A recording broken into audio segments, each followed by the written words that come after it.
Hi everyone, welcome to Ajinika Makeup and Hairstyle. Today I'm going to show you how to make a lots of pleats in your saree. Normally, some saree you can make a lots of pleats. Depends with the saree. எவ்வளோ அகலம்ன்றதை வச்சு தான் you can make it, right?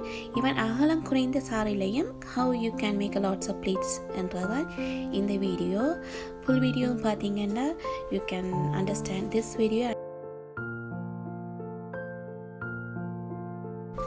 So வடிவா பாருங்க how I'm making everything I'm showing slowly. சில சாரி குஞ்சம் இருக்கும், அந்த குஞ்சத்தை மடிச்சிட்டு ப்ளீட்ஸ் பிடிச்சிங்கன்னா ஈஸி, அந்த கைக்கு வந்து சிக்கினாது.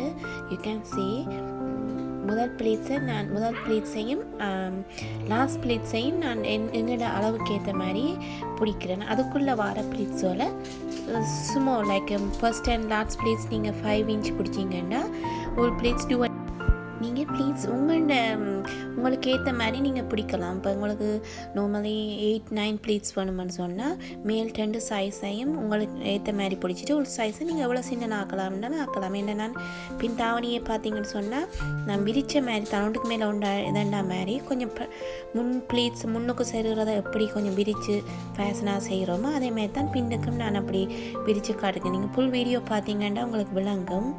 மேலே அந்த ஊசி குத்துறதே நான் ஒன்றுலேயும் ஊசி குத்தையில் பார்த்தீங்கன்னு சொன்னால் நான் ஐம்பனி உடுக்கையில நான் ஊசி குத்துவோம்ன்றதுக்காக ஊசி குத்தையில் இந்த ஊசி குத்த சாரி வந்து டமேஜ் ஆகிடும். மற்றது ஊசி நீங்கள் குத்தி எல்லாம் உடுத்துதண்டா அப்புறம் ஊசி குத்தைக்க பார்த்தீங்கன்னு சொன்னால் சேம் தான். நீங்கள் முதல் ப்ளீட்ஸையும் லாஸ்ட் ப்ளீட்ஸையும் விட்டுட்டு உள் ப்ளீட்ஸால் உள்ளுக்கு ஊசி குத்துறீங்கன்னு சொன்னால் வடிவாகம் இருக்கும், ஊசி வந்து தெரியாது.